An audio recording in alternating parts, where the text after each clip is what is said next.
President Trump has signed a new executive order freezing visas for foreign workers through the end of the year. He says it's to preserve jobs impacted by the pandemic. NBC News Justice correspondent Julia Ainsley covering this story for us. And Julia, what jobs are impacted by this particular executive order? I mean, it's hard to name what jobs aren't impacted. Actually, I'll start with that. There's a narrow carve out for healthcare workers and researchers who are focused on battling COVID-19. There's a carve out for university professors. And then there's a carve out for people in the food processing sectors, so agriculture or seafood, but not hospitality, not service workers, not au pairs, not interns, not high skilled tech workers, not people who are being transferred between companies. All of those, Allison, are frozen. The one thing I do want to point out, though, is if you are someone who has one of those visas now, you're safe.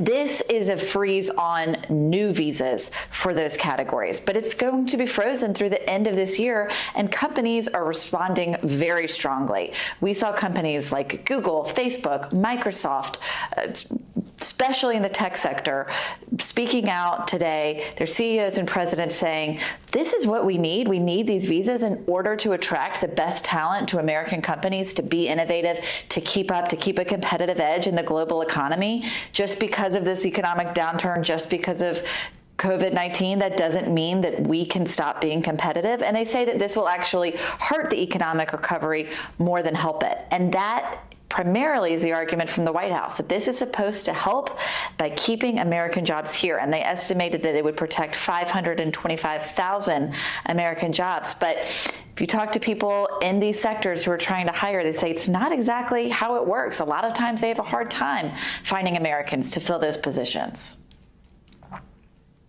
Yeah, let's talk about that a little more. Acting Homeland Security Secretary Chad Wolf talked about the executive order on Fox News this morning. This is what he said.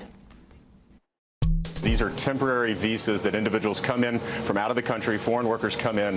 And what the president has said is as we build this economy back up, he wants American workers first. He wants to give them the opportunity to come back into the workforce, regain their jobs, and contribute to this economy.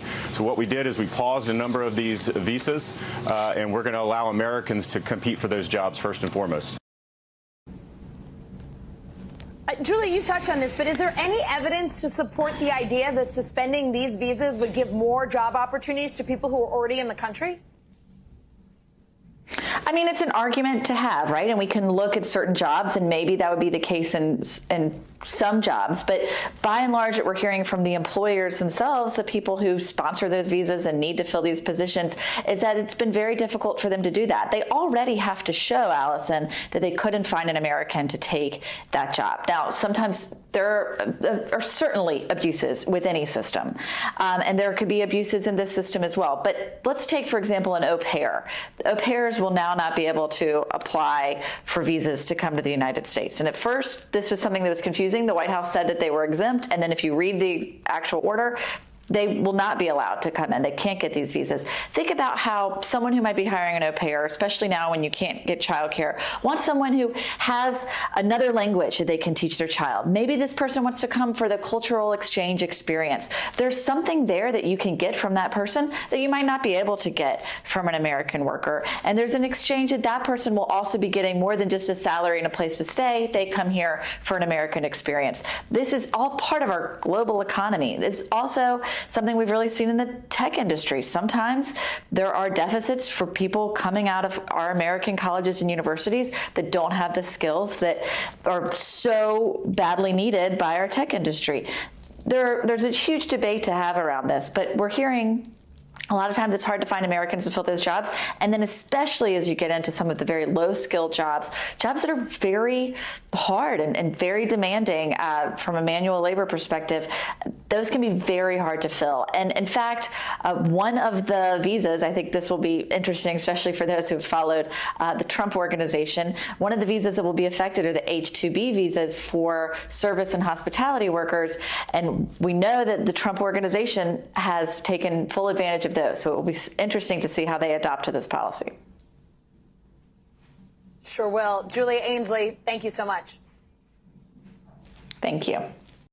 Hey, NBC News viewers, thanks for checking out our YouTube channel.